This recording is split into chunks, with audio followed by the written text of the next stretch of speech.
Hey guys, it's Andrea and it's officially been a year since I posted my first video to this channel, and it has been such a journey from 0 to over 500 subscribers in a year, and so much has changed in between, and I felt like now was the best time to give a little bit more of a formal introduction to who I am, the art I make, and to the topic of the video, how I found my style. So without further ado, let's get to it. So like I said, my name is Andrea and I love making art. I think that there are a lot of artists, especially young artists, who go in and really want to find a style for themselves or a niche, and they feel like that's the correct way to do art. Now let me just emphasize, I don't think that finding your style or wanting to find a style is a bad thing. I think it's just the process of it, because I know that there's a certain pressure related to finding your style and feeling like you have to carve out this space for yourself immediately. And because of that, I feel like some of the pressure actually hinders you from finding your style naturally, which is sort of what I did. Of course, as starting out as a young artist, it's always that pressure that you feel of having to be great immediately. But once I really let go of that and really just allowed myself to evolve naturally, I felt like my style evolved with me. A lot of finding my style came from experimenting with different mediums, with different styles.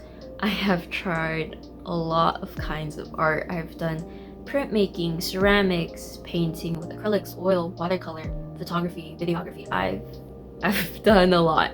And because of that, my style has sort of formed around everything that I've picked up over the years, especially during my time at university. So before going to university, of course, I love the classics that everybody loves. You got Van Gogh, Da Vinci, Michelangelo, of course. They're the greats for a reason. I also had a really intense love for comic books and cartoons, so a lot of my art, like during my high school time, was very like flat graphics and sort of simple solid colors and focusing a lot on line, on ink. I did a lot of like ballpoint pen drawings, and that was what I enjoyed doing. However, a lot of it felt like it was missing something. Something that I just did not really have the words or the history to sort of decide what was missing, or the experience to decide what was missing. Once I got to university, I ended up learning a lot. I know that going to school for art isn't for everyone, and a lot of people feel like it almost hinders them from actually progressing. And while I can totally understand that experience and what has led them to that point, I personally feel as though that if I had not gone to university, my art would not have gone as far as it had I not gone to university. I hope that makes sense. A lot of it was I was introduced to new methods, to new principles of art that I didn't really get the chance to understand beforehand. I took like 2 very entry-level classes on art when I was in high school, and that was about it. Everything else I had learned through like YouTube and Instagram and stuff like that, just like on the online world, anything anybody would be willing to give me, and that's how I learned. With that being said, like all of my art classes, even though of course there is the idea of like, oh my god, the entry-level classes are so boring because it just goes over like principles and how to draw a box and how to draw a circle, I do feel like it helped me a lot in developing my skills further.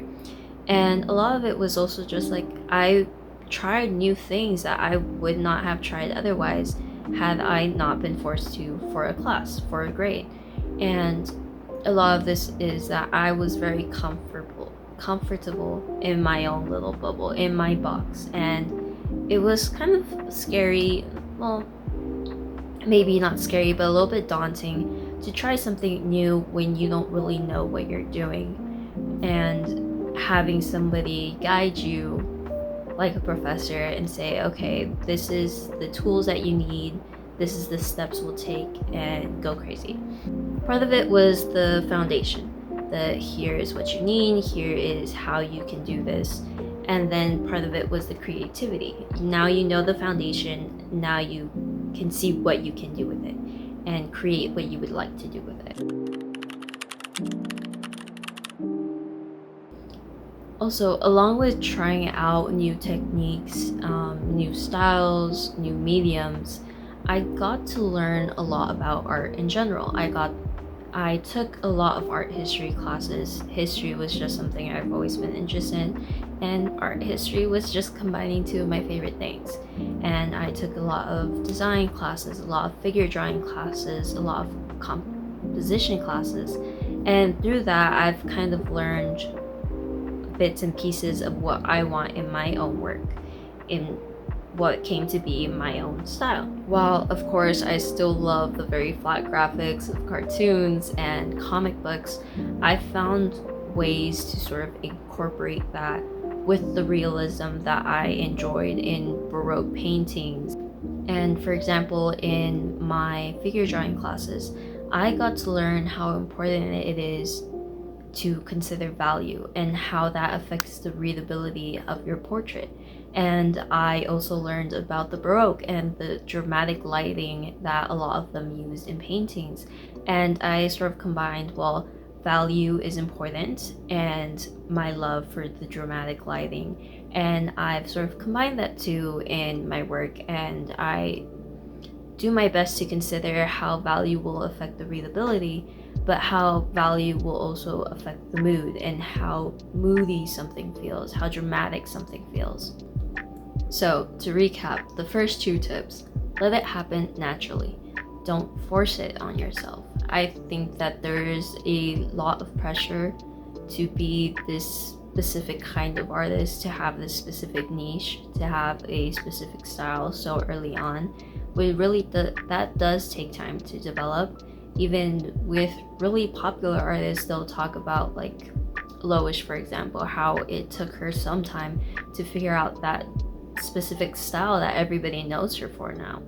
And number two, of course, is just experimenting. Like I said, I've tried a lot of mediums, a lot of styles, and I've sort of cherry-picked the best of what I loved in each style, in each medium, and incorporated it into the work I make now. And my third tip, and maybe the most important, I don't know, is also just the subject. And I think that's not something a lot of people talk about when it comes to style. People of course consider style to be a visual, and while I agree it is visual, a style will always sort of focus on the visual. I think it is also kind of about the subject. And regardless of whether you have a very specific style that you stick to all the time, or whether you change it up every once in a while, I do think that the subject matter will sort of hold you together even when the style doesn't. So what do I mean by subject? So in my case, my work, the style can vary kind of, I wouldn't say dramatically, but it does kind of vary. I still use a lot of like flat graphics with ink on top of the acrylic. I do black and white ink and graphite and charcoal illustrations. I do watercolor with ink. I do digital work, and with each of them there is a slight variation to the style.